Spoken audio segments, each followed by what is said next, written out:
President Bola Ahmed Tinubu on the 12th of June 2023 signed the Nigeria Data Protection Act 2023 into law.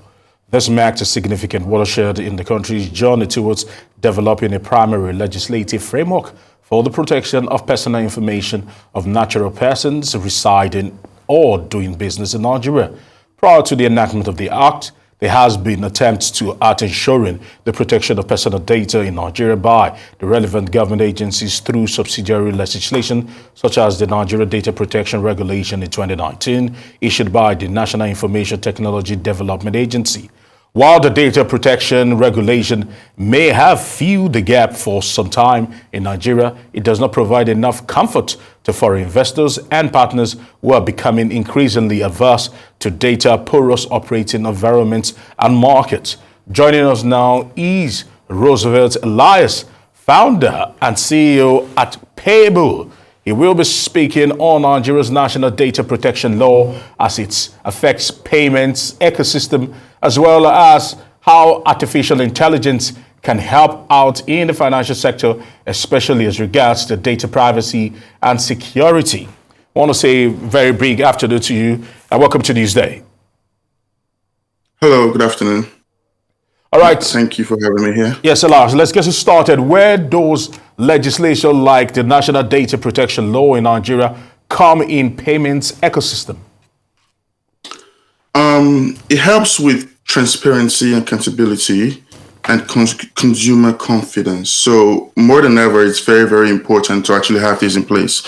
It is a huge part because even as of next month, I think April, the CBN has put out a requirement for us to actually, for certain things like NIN and BVN to be implemented in the KYC process, first of all. And now, with that being considered, we need to figure out ways to actually process this data, store them, and how to safely share them, and then the timeline required for us to actually keep them and then discard them, because we cannot keep people's data forever. So it is important now more than ever to actually help us with transparency and guidance.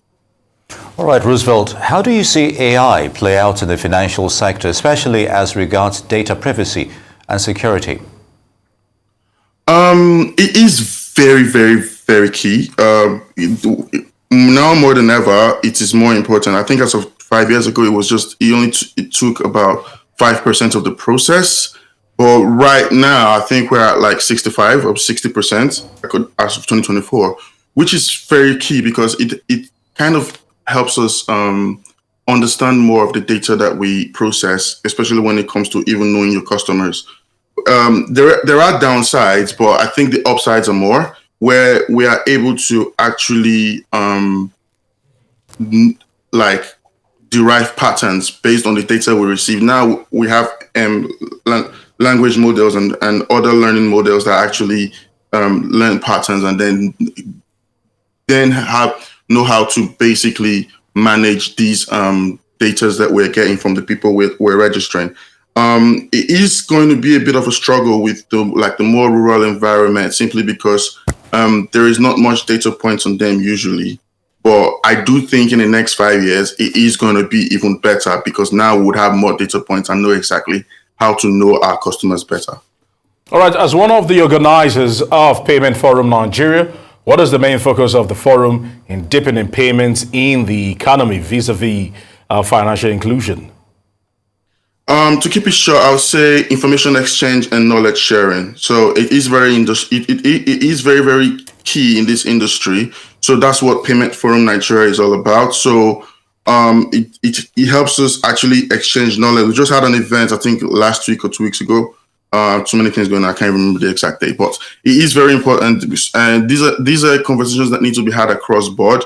And I think as people in the industry, because we're in a very unique industry, I wouldn't say gone are the days, but we are the next phase when it comes to finance and technology coming to one. The banks have done theirs and they've solidified.